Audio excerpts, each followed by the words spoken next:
कढ़ाई खाने वाले शौकीन ज़रा इस वीडियो पे आ जाएं, क्योंकि आज की जो मटन कढ़ाई है ना इतनी बेहतरीन और इसकी रेसिपी बिल्कुल डिफरेंट होने वाली है। सो रेसिपी का कोई पार्ट स्किप ना कीजिएगा अगर आप मज़ेदार किस्म की कढ़ाई इंजॉय करना चाहते हैं। रेसिपी स्टार्ट करते हैं। बिस्मिल्लाहिर्रहमानिर्रहीम।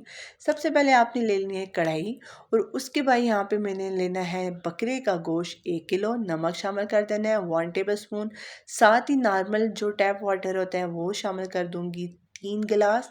और साथ ही यहाँ पे कुकिंग ऑयल शामिल करूँगी जो कि आधा कप है। ठीक है, बहुत सिंपल और इजी सा स्टेप है। बस यही आपने काम करके इसको रख देना है चूल्हे पे और भूल जाना है इसको 1 घंटे के लिए। और अगर प्रेशर कुकर में आप ये काम कर रहे हैं तो तकरीबन आपने 15 मिनट इस काम को करना है। ठीक है, यानी 15 मिनट की टाइमर लगा के ना प्रेशर कुकर में आपने ये काम करना है। लेकिन कढ़ाई में तकरीबन 1 घंटा आपने ना बिल्कुल लो फ्लेम पे रख के तो भूल ही जाना है। अच्छा, यहाँ पे तकरीबन मैंने 1 घंटा रखा था और गोश्त जो है वो काफ़ी अच्छे से गल गया था। अभी इसके अंदर जो है वो पानी है। साथ ही यहाँ पे लहसुन का पेस्ट मैं लूँगी 1 टेबल स्पून और इसके अंदर इसको शामिल करके अच्छे से मिक्स कर दूँगी। ठीक है, बड़ी ही प्यारी और खुशबूदार कढ़ाई बनने वाली है। अभी रेसिपी को आपने स्किप नहीं करना। बहुत मिनिमम मसाले होंगे लेकिन इसका स्टाइल बिल्कुल यूनिक होगा। अच्छा जी, अब आपने क्या करना है, अब यहाँ पे आप देखते जाएँ कि पानी इसके अंदर से ना हल्का सा खुश्क होना स्टार्ट हो गया है। यहाँ पे गोश्त का जो कलर है वो भी थोड़ा सा चेंज हो गया है। अभी आपने उस वक्त तक इसको फ्राई करना है ना जब तक गोश्त का कलर ऐसा ना हो जाए। देखिए कितना बेहतरीन और मज़ेदार किस्म का लग रहा है। बिल्कुल ऐसा ही कलर जब हो जाएगा ना तो बस आपने क्या करना है, आपने अपना फ्राइंग करने का जो प्रोसेस है वो स्टॉप कर देना है। और देन हम चलते हैं नेक्स्ट प्रोसीजर की तरफ। यहाँ पे यही स्टेप है लेकिन इस स्टेप को आपने करना ज़रूर है, यहीं से आपकी कढ़ाई के अंदर तमाम फ्लेवर आएगा। अब यहाँ पे मैंने लेनी है जी 5 रेड टमाटर। इसको जस्ट मैंने सेंटर से कट लगाया था और इस तरह उल्टा के आपने रख देना है। ठीक है, ज़्यादा बहुत लंबा काम नहीं है, बहुत ही शॉर्ट का काम है, यानी जिसको कुकिंग नहीं आती ना वो भी ये काम कर लेगा, इतना आसान है इसको बनाना।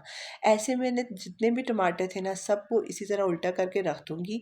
और उसके बाद यहाँ पे आधा कप में इसके अंदर पानी भी शामिल कर दूँगी और इसको अगेन मैं मीडियम फ्लेम पे रख दूँगी 5 मिनट के लिए। ये काम मैंने क्यों किया, ज़रूरी क्यों था, ये भी आपको मैं आहिस्ता सा साथ साथ बताऊंगी। बाज़ लोगों को तो पता है कि ये काम मैंने क्यों किया, लेकिन जो बिगनर है ना उनको नहीं पता ये काम मैंने क्यों किया। अब यहाँ पे मैं आपको बताती हूँ ये काम इसलिए किया। यहाँ पे जो टमाटर की ऊपर वाली स्किन आप देख सकते हैं बिल्कुल सॉफ्ट हो गई है, जो कि आराम से मैंने उतार दी थी। और टमाटर को आपने किसी भी स्पैचुला की हेल्प से ना ऐसे थोड़ा सा ऊपर से ना प्रेस करेंगे ना बहुत ही आराम से टमाटर देखे इलादा हो रहे हैं। आपने इसी तरह ये स्टेप करना है। आपके जो ग्रेवी है वो भी बेहतरीन किस्म की बनेगी और टमाटर भी आपके बहुत ज़्यादा सॉफ्ट हो जाएंगे।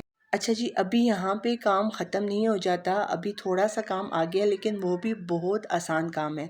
अब यहाँ पे इसको अच्छे से आपने मिक्स करना है ताकि जो टमाटर का पानी है ना वो अच्छे से ड्राई हो जाए। साथ ही 1 टेबल स्पून यहाँ पे ब्लैक पेपर यूज़ करूँगी। ठीक है, ब्लैक पेपर यूज़ करना बहुत ज़रूरी है, इससे जो कढ़ाई का जो टेस्ट है ना वो डबल ट्रिपल हो जाने वाला है।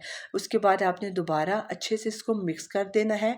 टमाटर जो थोड़े बहुत गले नहीं है ना, यानी थोड़े थोड़े बड़े आपको नज़र आ रहे हैं, वो भी ना एकदम से आपको गायब नज़र आ जाएंगे। अभी वीडियो में आप देखते जाएं। साथ ही यहाँ पे आधा कप हम दही यूज़ करेंगे। इस दही को आपने पहले अच्छे से बीट करना है और उसके बाद शामिल करना है। ठीक है, दही को कभी भी आपने ना डायरेक्ट मार्केट से ला के यूज़ नहीं करना, उसको बीट करके उसके बाद आपने यूज़ करना है। उसके बाद अच्छे से आपने इसको मिक्स कर देना है। अब यहाँ पे इस प्रोसेस को करने के बाद यहाँ पे आप इसका लुक देखें, माशाल्लाह से बेहतरीन किस्म की कढ़ाई हमारी बन रही है। अभी ये फाइनल लुक हमारा बिल्कुल भी नहीं है।